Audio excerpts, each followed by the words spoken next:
নমস্কাৰ বন্ধুসকল, স্বাগতম জনাইছোঁ আপোনালোকক মোৰ চেনেল স্পিৰিচুৱেল এডভাইচলৈকে।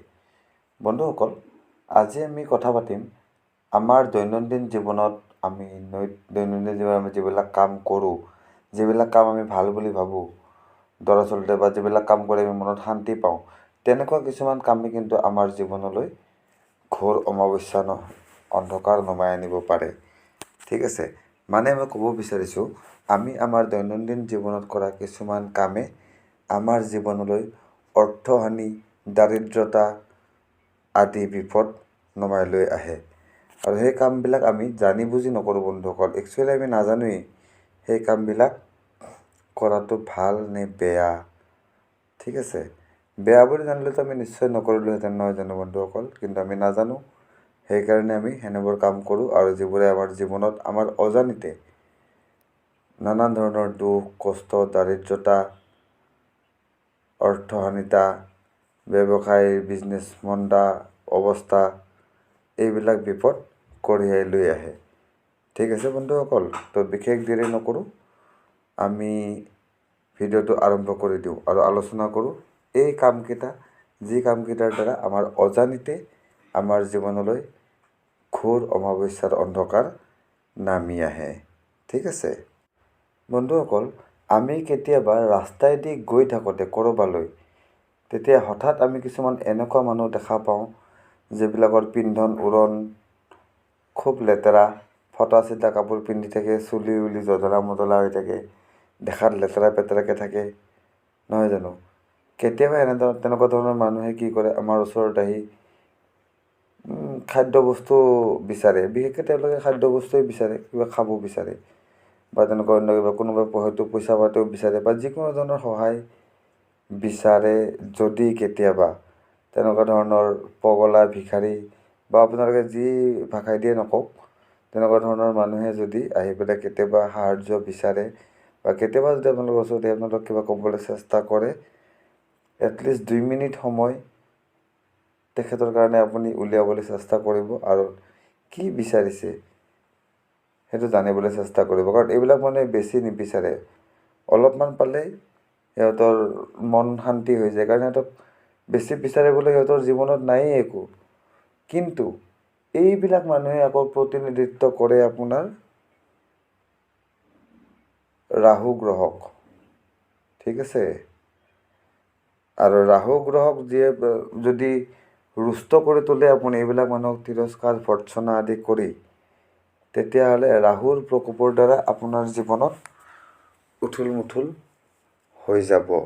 অৰ্থাৎ ৰাহু গ্ৰহৰ কুপ্ৰভাৱত আপুনি ভুগিব, যাৰ ফলত আপোনাৰ যিমান ইনকামৰ ৰাস্তা আছে, আপোনাৰ আয়ৰ স্ৰোত বন্ধ হৈ যাব। ইনকামৰ ৰাস্তাত কিবা খেলি মেলি লাগিব, ধৰক আপোনাৰ অকস্মাত কিবা কেছ লাগি যাব, ক'ৰবাত কিবা আপুনি ঝেমেলাত সোমাই যাব, তেনেকুৱা ধৰণৰ অসংখ্য ঝেমেলা হ'ব। আৰু যাৰ কাৰণ হ'ব আপোনাৰ এই সামান্য এই সৰু কথাটো, যিটো কথা হ'ল আপুনি ৰাস্তাৰ ভিখাৰীটোক বা পগলাটোক তিৰস্কাৰ কৰিছিল, বা যি গালি দিছিল, তাৰ পৰিণামস্বৰূপ আপোনাৰ জীৱনত ৰাহু গ্ৰহৰ এই কুপ্ৰভাৱত আপুনি ভুগিব।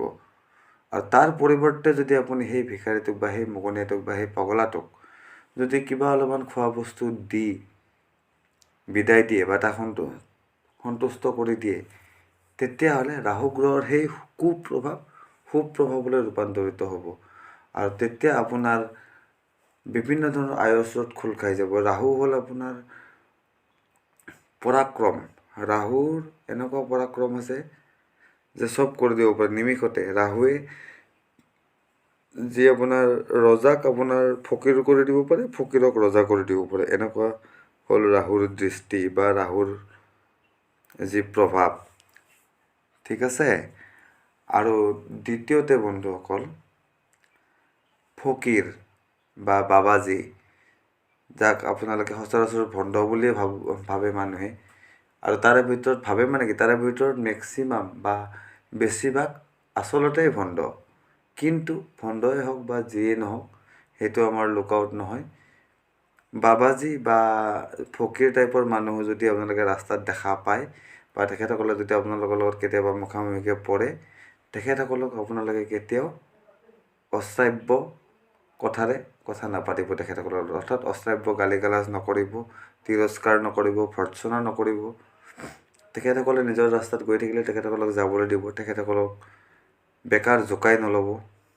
ঠিক আছে, কিছুমান মানুহ আছে তেখেতসকলৰ লগত ৰাস্তাইদি গৈ থকা অঘৰী বাবাজী এইবিলাক দেখা পালে ধেমালি কৰে, বহুত খুহুতীয়া কথা কয়। সেইবিলাক কোৱাৰ পৰা বিৰত থাকিব বন্ধুসকল। কাৰণ কিয় বিৰত থাকিব, তাৰ দুটা কাৰণ।